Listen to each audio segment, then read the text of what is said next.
technology here. Thank you, Mary. Thank you to the Ad Club for having me. Asking me to join today. I love that introduction. I always wish when people introduce me, my kids could be around to hear it, because just a couple weeks ago, we were up with my daughter and a bunch of her friends, and they were all talking about, she's getting ready to go to college, and they were talking about all these great careers. She's like, Mom, what do? You do something easy. And I was like, so that's what I get for managing what I thought was good work-life balance. I guess because I actually can find time to spend with her, I have an easy job. I was like, thanks. But thank you guys for coming today. My team from New York, my team from Springfield and Boston are here too, just to make me even more nervous. So I really appreciate that. But I did want to take a little bit of time to talk to you today, pretty much about what's really like the last 10 months of my life. I know that's going to sound a little boring to most of you, but it has not even been a year since I started at MassMutual. I joined last October. And it's been amazing, and it's been really, really exciting. So I want to introduce you to some of the teams and the people that helped me get where we are, helped us get this brand where it is, and also a little bit about the process, and hopefully give you guys some tips on some things that I learned, maybe good or bad, but either way, some things to keep in mind if you guys ever have to go, like that's torture, would be able to go through something like what we've done with rebranding MassMutual. So it's been really exciting. When I started, and I was going back and forth to the Springfield office. We are based in Boston. We've got a number of different offices, but probably my first week or so there, they had me in this really beautiful old big corner office up in Springfield in this massive building that's just stunning from history and everything else. And I'm sitting in the office one day, and I see this book, and I was like, wow, this is really cool. And it's probably not anything any of you guys read this summer when you all had vacation, but it's a really interesting book, and I actually spent a lot of time going back and forth and reading it.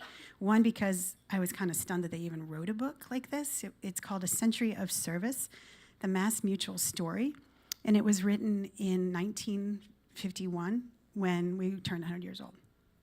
And the book has a ton of history and story in it and beautiful pictures, and I was trying to sort of get my hands around what this company is that we've now got this challenge to reinvent, rebrand, because it's got a tremendous amount of history and story in it.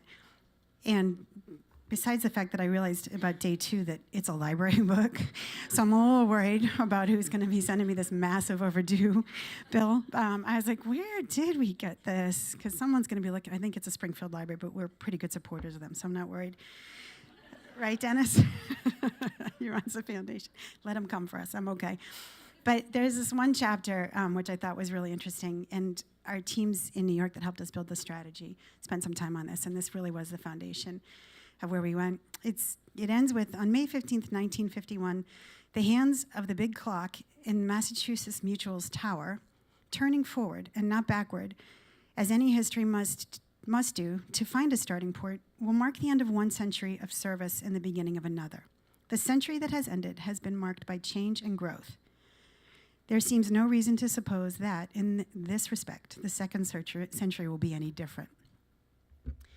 So that's an interesting way to start to think about refreshing a brand, but I think it was important that we did look at it and we did start there. So this is, see if I can do this, too many devices for me. This is an amazing company that I'm going to take you through a couple pictures of the past. These pictures are all over the building. It is really, really steep with beautiful heritage stories. There's the 100th anniversary. We were the major technology leader in whole life insurance processing technology. We have operations pictures all over the place. I mean, this is a company that has been around for a long time. The book that was written about it, and nothing had ever changed realistically in the brand or the story, but just an amazing company nonetheless. So how do we get to the future with them?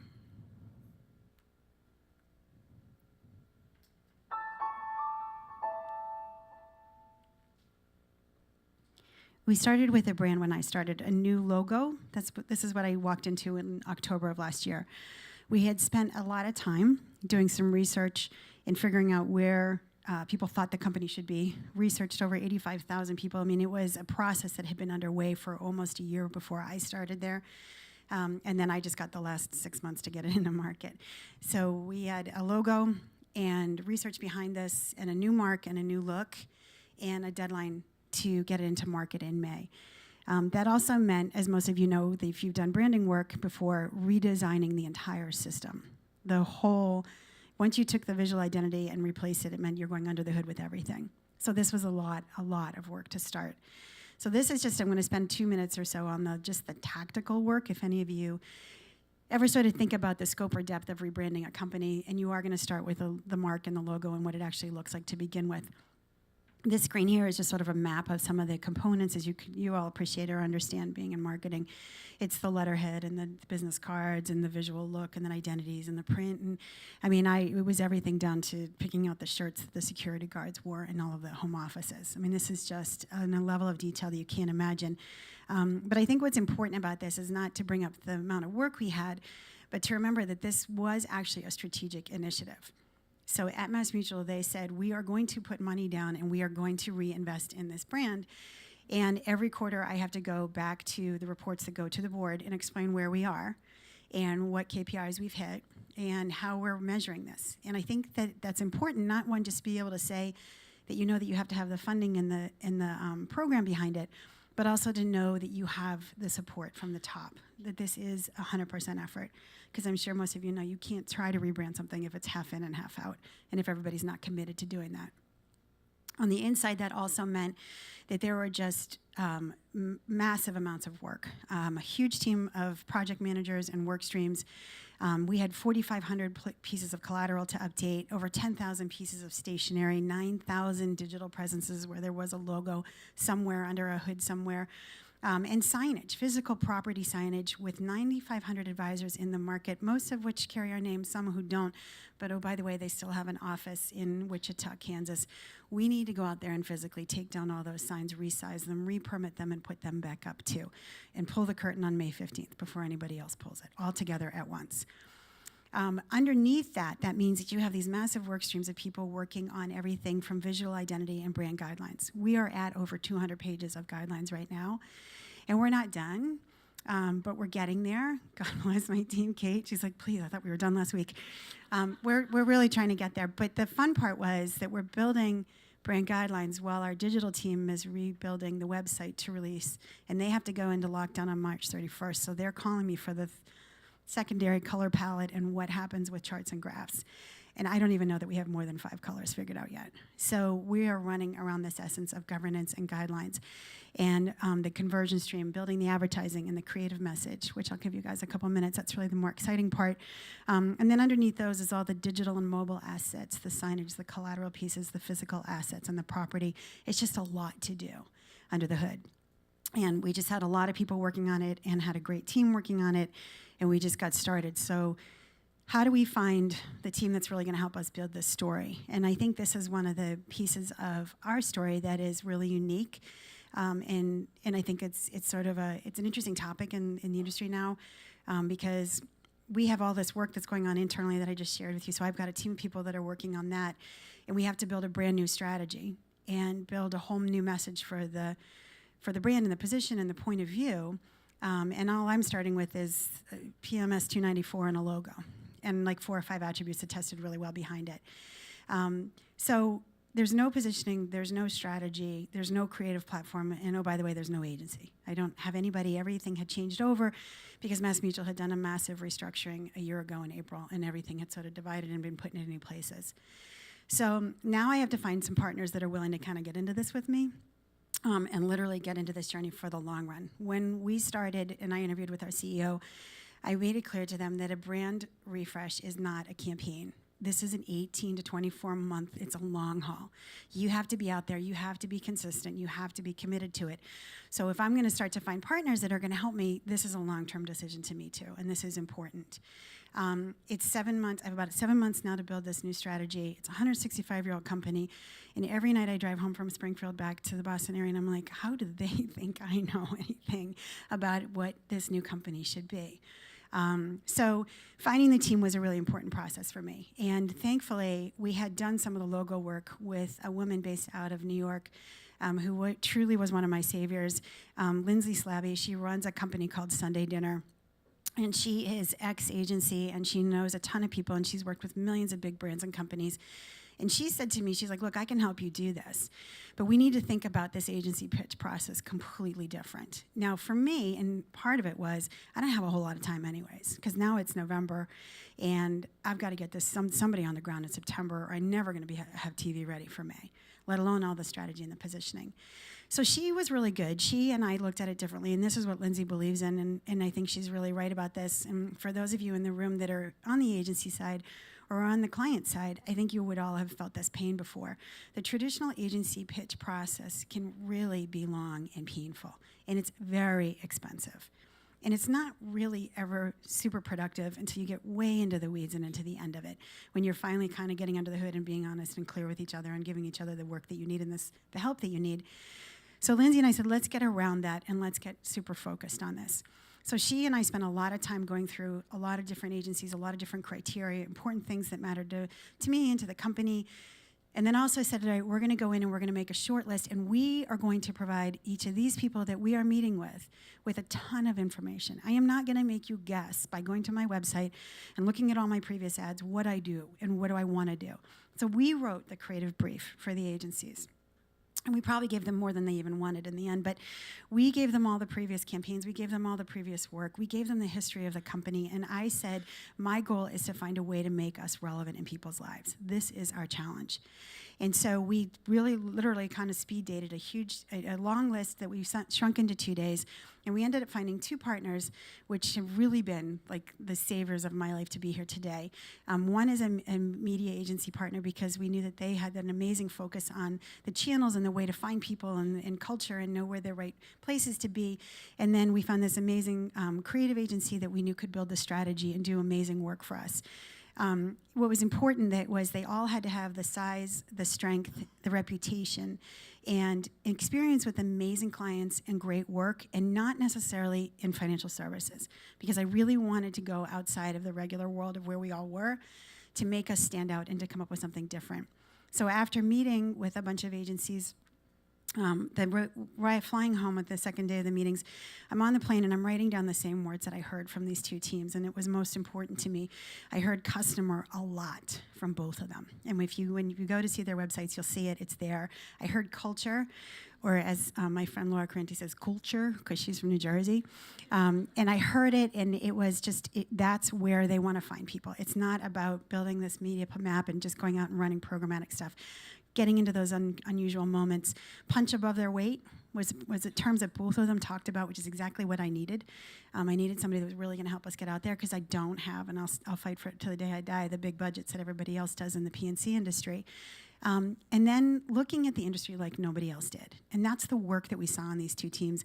And that's where we went. And that's how, in the end, we ended up with an announcement in December to work with Johannes Leonardo from the creative agency side and Giant Spoon from the media agency. And I hate to bucket them, because they're really a team, and both of them have the same amount of amazing skills and opportunity. And we are learning how to all work as a team. They knew when we went into this that we were working as a team together, and it's just been a great ride for all of us to learn that.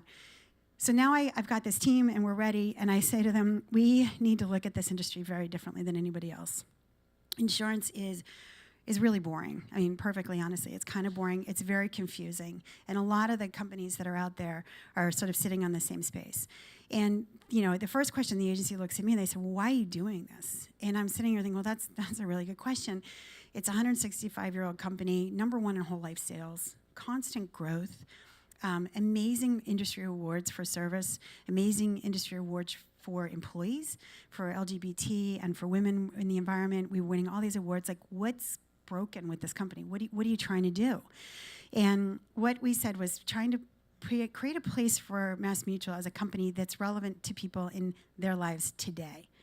We have this great story. We have this great history. We have all these accolades. But most importantly, nobody knows who we are, because for the most part, from a business perspective, we used to sell only through advisors. The other problem was we never really updated ourselves in the mindset of the customer today. They want to be in this place where they're digital and they're engaging, and we weren't there in any of the stuff that we had been doing before. So we couldn't even insert ourselves into the right place to explain the amazing history and the story and the innovative work that we have in the company without kind of getting around and repositioning ourselves to start in that place. So to stand out, you definitely have to start to invest in the strategy, and that's where we started. Listen to what your brand is saying, and then figure out where your point of view is. Listen in some ways to reading the book, but also spending a lot of time listening to where the customers are in today's market and what they want to work with and what your point of view is for that. We were trying to find something that we could uncover that was really unique to where we were in the scope of not only just all the financial service companies out there, but really anybody right now. That we wanted to go where nobody really was right now. And I know everybody always says that when they start, but we spent a lot of time going back to our own story in some ways, which I thought would have been the last place we looked. But the more people that we talked to and the more research we did, we found that there really was something unique about us as a company. We were a mutually owned company, which means that every time you become a policyholder, you're an owner. We're privately held. The company was founded in 1851 with 7 men standing around an office, and they threw money in a hat. And they said, this is how we're going to pool our money. We all are in it, we all own it, and we all protect each other. So this is a story that we're thinking about, and we're like, why wouldn't that work? These are people that, from the very beginning, what we've done is teach people how to rely on each other, to count on each other. You know, this idea of interdependence is something that as a company we believed in since 1851. When we talked to the leadership team in our field and everybody else, and the strategy team did an amazing job at uncovering all this, we found out that people would say things like, well, we've always kept our promise. We've never let anyone down. We've never not paid a policy. If it's disability, if it's life insurance, whatever it is, we've always been there, and we've always stood by the people we promised to protect. So that's a really powerful story, because when you think about what's going on today in this market, in every day, last night's speech, every day it's just something new. You just can't even keep up with what's going on. We looked and we went out and we talked to customers, and they were like, you know what? They're like, this is a crazy world right now, and all I want to do when I get home from work is go and sit in my living room, turn the TV off, and hang out with my family, my community, my people. Everybody who is going back with everything else that's going on right now in this country to where their roots are, to where they feel comfortable and where they're safe. And they're in their churches and they're in their communities and they're giving back. And because they found out that when you can give something to somebody else, it's an amazing feeling. It just gives itself back immediately. This idea of relying on other people and the payback that you can get by sharing that with somebody else is what was making people feel good today in this economy, in this world, and everything that's going on. And I think that's important, because we think when we got there, we said, this feels like something we should really be hanging our hat on. This is a place where we can find a really important message that matters to people. And this is where we came up with the concept of Live Mutual. And I, of course, as a brand, loved it because of Live Mutual, MassMutual. There's just so many ways that we can run this together. But we took this platform. We had a bunch of great concepts, and we took it and we said, you know what? I think this is it. This is a place where we can go that's unique right now for other people, and not where most insurance companies are, which is what I was trying to make sure. We weren't in a space where all the other financial services companies were. So you take this brand story and you're like, okay, you know, again, we're on 24-hour turnarounds here. So the team goes back, they present to us, they're on their way back to New York, and I'm sitting in this room and I'm like, okay, this works. I think this works. This can really work. Does it work for our audience? Does it work for our products? Does it work for our company? Is it going to work for the distribution sales teams? Is it going to work for our foundation? So I'm running through all these questions like, this feels right, but how do we really make sure that this is right for what we're talking about? And when you look at the fact that, and I used to tell our teams this in New York, we would talk to media partners and creative teams. If you look at the fact that the nature of what we do is we sell life insurance and disability insurance and protection policies. We help people plan for their retirement. We help them in their workplace. These are solutions that we give to people that when you buy something like a life insurance policy, you never expect to get a thank you for it. In all honesty, if you think about it, by nature, we pay a lot of money all year. In 1 year, once a year, we pay a premium for a really big life insurance policy that's going to pay to somebody after you're gone. So unless you're either fighting with your husband and you're willing to run him over in the driveway for it, or you just don't know what's going to, like, when am I ever going to know that I'm going to get this? Or how do I ever tell anybody that every day, I used to joke, I was like, when you sit at Christmas with your kids and there's all the gifts and they're like, that's it. I'm like, yeah, that's great. I'm like, but I paid that life insurance policy for you guys too, so don't worry, that's coming when I'm gone, right? Like, you can't give it to someone and say, no, I'm taking care of you. And if you do, they'll be like, oh, Mom, you're never going to die. Don't talk about that. And, and then so you don't even get the reward of what you're doing to protect other people by the nature of what we sell. And that's an amazing feeling. These are people that, whatever the real reason was or not, you are giving to somebody, and you probably won't even see them. You won't see how you protected them. You won't get a thank you. You won't get anything. They're relying on you, and you're putting yourself out there to rely on them. In all of the products and the things that we sell as a company, this is why this feels like this is fitting to me. We sell through advisors. You rely on them for advice. This is fitting for our distribution channel. We have a huge foundation of philanthropy and programs that we do across the country. We're passionate about it. This fits in that channel too. So now all of a sudden, I'm like, okay, we've got it. This feels right. This fits with the brand. This fits with the company. This is our platform, and this is really powerful. There's so much work we can do. The most important thing to do now is to launch it internally. Our employees in our field have to understand this, and they have to feel like they're a part of it, and they have to get it. Because again, all those black and white photos that are hanging all over Springfield, these are people that have been with this company for a really long time. And they don't understand why we would change anything, let alone change the brand and what we look like. So we made a really conscious effort to spend at least over 2 months of an internal program just focused at educating the employees on this new brand message. The culture, the brand, we all know the stories. They're very, very closely tied. And if you can't get them on board, it's just not going to represent it to all your customers either. So we had this idea that as long as we understood it and we loved it, we could get out there with this new brand. Everybody would understand it. They'd be socializing and communicating it.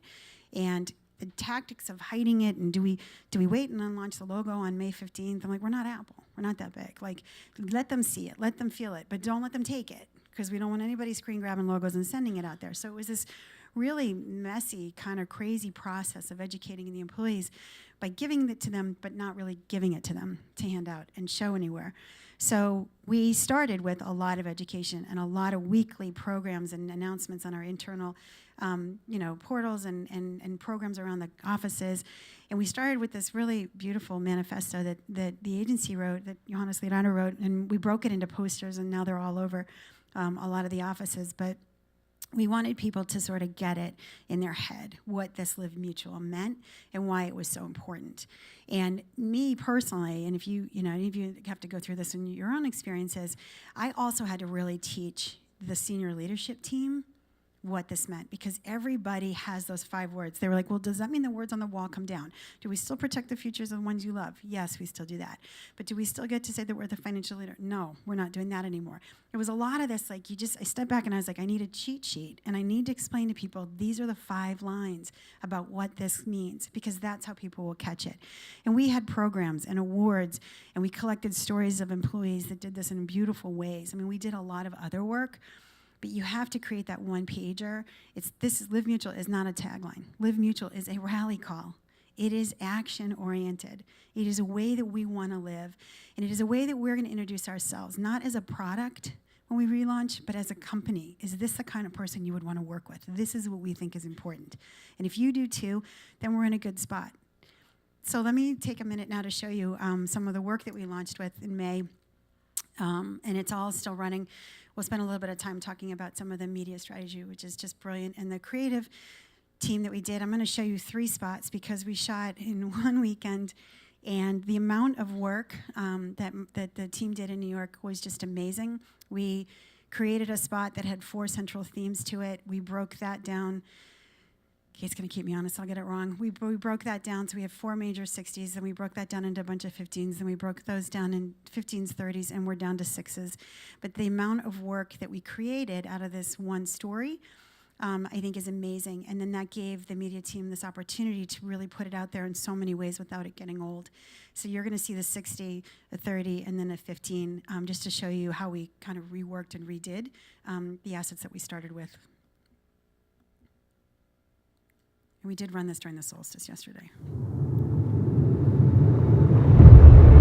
We come into this world needing others. Then we are told it's braver to go it alone.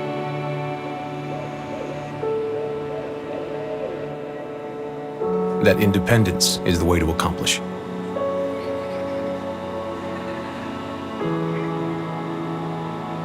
But there's another way to live.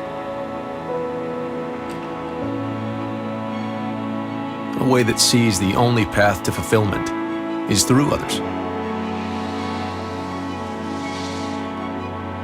That our time here can be deep beyond measure. No one who chose interdependence ever found despair. Because what the world taught as weakness is, in fact, our greatest virtue.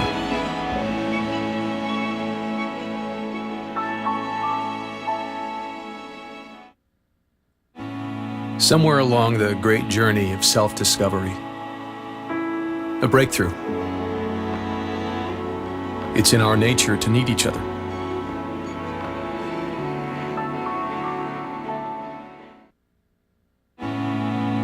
Then there are moments it becomes clear. Together always was and always will be a better way.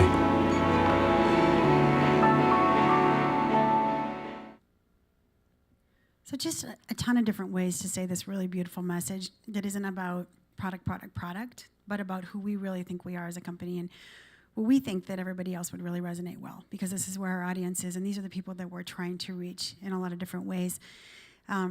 We did spend a lot of time. Did I skip a slide here? So we launched it on May 15th. We joke about it as being a full court press because it really was one of the first spots ran on the Celtics playoff game. We were in the finals.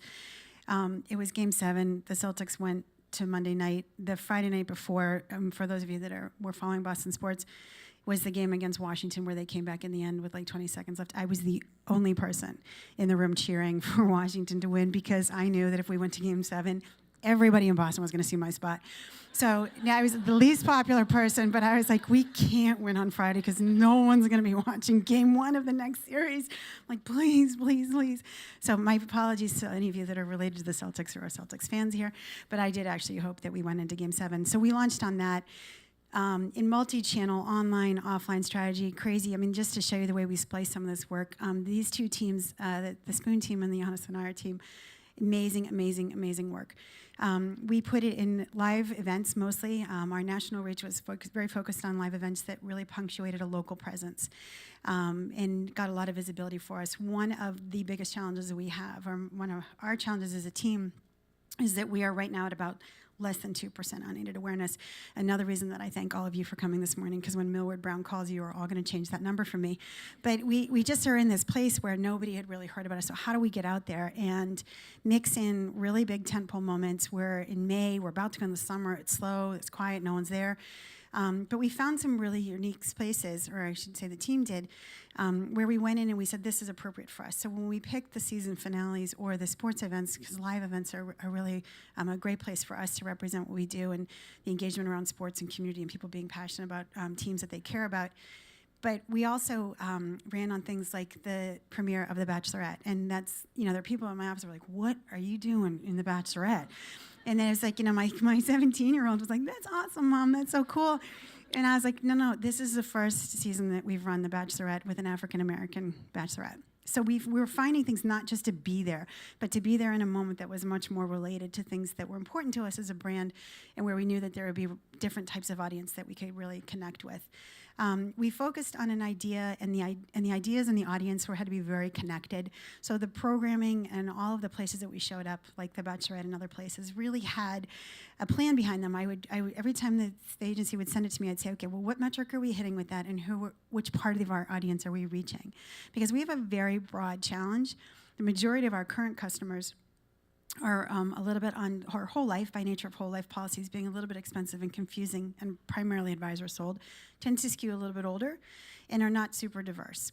But we're trying to reach as a company with our brand and as just in general with the way we're distributing products and trying to sell direct to consumers right now, we're trying to reach the 12 billion people in this country that don't have protection products and that aren't served. So we've got a challenge, a bigger challenge with all of this is that I've asked the agency to make sure that we can just really hit a spectrum and find places and pockets where we're supporting our current advisors and supporting the current market that we know really resonates with our product, but also reaching down to the other end of the spectrum to reach the people that we think are important. And we're going to have to reach them selling direct, which is why a media plan to get awareness out there is so, so important, because we're reaching them where the advisors are not. And in May, when we relaunched MassMutual.com, we put our first direct term life insurance product on it. And we're going to have more, and that's part of what the company's vision is. So finding these authentic places where we could be. Most of the TV at the time is live TV, which I mentioned, and really driving this message through storytelling. You can see even the small pieces of the stories that we shared here are really just beautiful stories about what we think and what we believe we could do. Oops, I'm going the wrong way here. What? One more. So just some quick numbers to see sort of where we are. Only 3 months into it. Believe it or not. You guys are like, oh my God, we're dying. It's been so much longer. Yeah, I hear you. It's only been 3 months, really, and we're really just starting to collect results, but it's been amazing work. Spending the time now to track and measure is very, very, very important to us. We really didn't have amount of time that I would have loved to. Most people get 2 years to rebrand, test, measure, all that, and then go out with a message. We did this within 6 months, 7 months. So now we're doing a lot of measuring, and all of the stuff that we've started to test and measure is coming back really, really well. It's resonating very nicely. But there's a lot of data to build into these programs, and that's what we're going to focus on. And really getting some more of the concept of eyeballs and getting people to see us and getting people to understand it. That's partnerships, that's sponsorships, that's a lot of things that we really haven't even begun to think too deeply in as a company, and so we're building a lot of the strategy right now. And that has to align with what we're doing in the community and the foundation. It has to align with what the field does. I have 9,500 reps out there that all support a Little League or a blood drive or something. So how do we find partnerships and sponsorships that are going to align at this really broader scale that's going to be important? And so just a lot of strategies where we are right now and trying to get tactical around what we've launched. But I can't say enough that I would never have been here without the teams that I have. And I think being in the context of a conversation around the Ad Club, me starting my career in agencies with Digitas and Hill and then moving client side and spending a lot of time at Fidelity and other places managing agencies, I really had a different perspective about this. And I think to most of you that are on one side of this spectrum or not in the room, that these people are the team. They're not a vendor. They're not somebody that just takes orders. The fact that these two teams came in and we didn't even know each other, and the amount of work and what we did in less than 6 months was the most amazing thing to me from a partnership. My bigger fear when we got through the launch was, how do we keep this going? Because we've done it out of fear. Like, we just didn't have a choice. But now we're like, you guys at a kid, I'm like, can we just get more than 24 hours to approve something? And they're like, yeah, Jen, that was your deadline, not ours. So we're all trying to get into this, like, how do we make it real? Because when you start in adrenaline, you don't have a choice. You're doing what you can because it's for all of us. So now we're really working on that. And, like I said, it's an amazing partnership. It's your team. I believe it. I don't have these creative ideas. I don't know. Sometimes I get to weigh in on them, and I am, you still get to be the one that says, yeah, that feels right. But to surround yourself with a really good team and treat them and remind them that they're a team is really, really important. In May alone, we saw May results report. It was 2 weeks because we went out in the middle of May. What our first results reports was that the campaign launch had been seen over 215 million times. We had over 160 TV spots running. That was 60s, 30s, 15s, even more than that. We're always on, which is a new media strategy for MassMutual. In some way, shape, or form, you are always going to be hearing about us or seeing us in a digital. 5.5 million video views across digital properties, 3.8 million in radio and print impressions, and 440 out-of-home placements in 5 key markets. And for most of you guys that ride the trains around here, thank you for anybody that was sending me pictures of the out-of-home spots. And you saw it. It was the message. It was the point of view. One, we didn't have a lot of time, but also because we really wanted to launch with that story. And the ideas are amazing. The agency came up with this concept for July 4th is Independence Day, and we said, let's take this holiday and call it Interdependence Day. I mean, just really beautiful ways to take our message and put it in things that are normal, that you don't even think about, and we've made it really relative and contextual. I loved one of the campaigns that they came up with in social. We did a Google Docs. They came up with this great idea was to come up with a Google Docs of rewriting the Declaration of Independence. So then you see them writing in it, and then all of a sudden, like John Hancock's little picture, the little one, the black and white one, and he'd rewrite it. And it was just brilliant. I mean, it was really funny. It was really interesting. It was like if they could have gone back now and all shared and written it together. But just really interesting, creative ideas to get out there around themes that you just would normally be like, what, it's July 4th. Everybody would run an ad on July 4th. No, we're running it because we're talking about how it's not about being independent. It's about relying on each other. And sort of turning that around in the print ad that showed George Washington crossing the river in the boat with nobody in it. It wouldn't have happened. He couldn't have done it without them. So just tons of work and interesting work and an amazing team. So the last thing I want to do is just wrap up with a couple of points. I guess I would say, I don't know, you talk to my kids, I don't give good advice, so you can take this for whatever it is, if it is good advice or not. But start from the inside out with a rebrand. It's really, really important. If your employees, and I really skimmed over a lot of things today, but if you have to get the employees on board with this message and this brand. And I'm still struggling on building the rest of that. That's not done. Because just because they have posters and they saw new logos and they finally figured out where to get their new logo and their new email signatures, it doesn't mean that they're done. It doesn't mean that they get it. And we have to keep going with it, especially when you have a field, a sales force, whatever that is. You have to get them on board too. And believe me, I am dealing with a lot of complaints from the field. They're just set in their ways and they don't like it and they don't this, and we're just getting through it, so be ready for it. Rethink the process. I think that's pretty common. Everybody always says that, but really when you look at how we started with rethinking how to get the agencies on board, rethinking how to look at the strategy to build it, really challenge everything. And I think for me, being new to MassMutual, the one thing I used to not like to hear people say was like, well, we used to always do it this way. And I would say, okay, stop. Can we just, so go into work next Monday, even if you've just started or if you've been there for 10 years, and count how many times somebody says, well, we always do it that way. Well, we always do this. Well, this is what we always do. And I think in the beginning they were just trying to teach me so maybe I didn't step on something wrong. But then after a while I was like, okay, I get that. Thanks for getting me up to speed. I'm up to speed now. So let's think about this, what we really should do, what we really would want to do.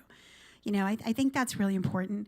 Rebranding a company is a journey. It's not an ad campaign. You have to get into this, and we called it the MassMutual Project, and we called it a rally call, and it is a long-term effort.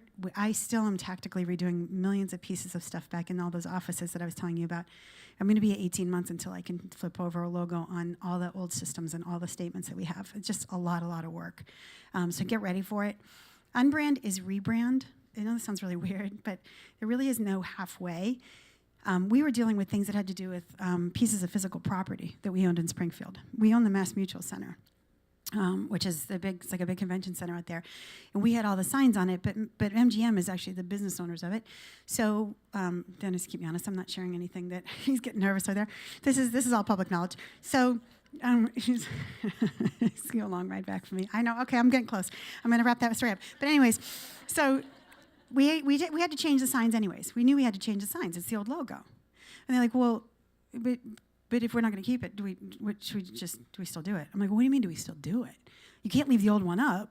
We put the out of home next door and run the TV and leave the old one up because we know in a couple months that it may become the MGM. I'm like, what do you mean? What do we do with it? Unbrand is rebrand. You're in or you're not. You can't halfway it. You know, you can't be like, well, we got in a couple of things, but we didn't get in a couple other places. No, you have to, and people don't always think that way because they put all the business stuff that's going on at the same time. It's like you just have to remember you can't go half in and half out on these things. And it's hard because there are a lot of places, even from a timing perspective, we still have logos out there. But that's because of systems and timing. So in that context, I would say also what we did is put the most important, impactful, consumer-connected touch points first on your list of priorities. It is going to be a massive effort. It's going to be a lot of work. The digital, the physical properties, the top 125 printed pieces of collateral, all of these things we lined up and we tied ourselves at the hip and we said, these have to go first because this is where we know the customer is going to see us first. And it's not, and we held on print and we held on radio for 1 week because our digital team was concerned that the website crashed. And I said, well, then I'm not going to drive them to it. I'm not going to waste money on print and I'm not going to waste money on radio if I can't drive them somewhere to learn about us. It was these decisions, God help me, the agency was like, what? It was the Wednesday before that I finally said, guys, we can't do this. This digital team's really nervous. We got to pull them. You know, I mean, it was just, but think about it and be smart about what the customer sees. You don't get a second impression to reintroduce yourself as a company. And just trust your instincts. That's just my last point. I know that sounds really common too, but maybe by the fact that we didn't have a lot of time to make decisions, but I think in some ways when we would sit down and make decisions, people just kept saying, well, wait, we should think about it. Wait, we should ask somebody. We should do some research. At some point in time, if you don't feel good about what you're doing and you don't feel that you have the right people around you to help you make the right decisions, you lose confidence with everybody else around you. Why are you here? Because you're supposed to know this and you can make this decision. And I'm not at all putting down data. We are very data focused. But you also, at some point of the day, you will sit on that plane ride home from New York and you will say, oh, God, I hope I'm making the right call. I used to say to the agency, I'm like, well, I think this is right. I think we're in a good spot. And if I'm wrong, then I won't be here in July, but you guys can all tell the story anyways. Like, what do you, right? And then they used to get nervous and be like, does that mean we're not going to be here in July too? And I was like, oh, maybe I'm not making you feel better. But I was like, but seriously, at some point, you just have to go with your gut and trust it, because you're all professionals. You're all successful. You've been doing this for a long time. You know, there are going to be times where I think in some ways it was really refreshing to have the power to make the decisions that I made with this team. If it wasn't for them, I'll say it for the millionth time, I would not be here for today. These 2 teams in New York and the people that helped me with the other stuff in Springfield, amazing. But you have to be willing to pull on it. And you just have to be willing to say, yeah, guess what? That's my decision. That's the answer. Go back, let's run with it. And that's all I have. Any questions about that rapid?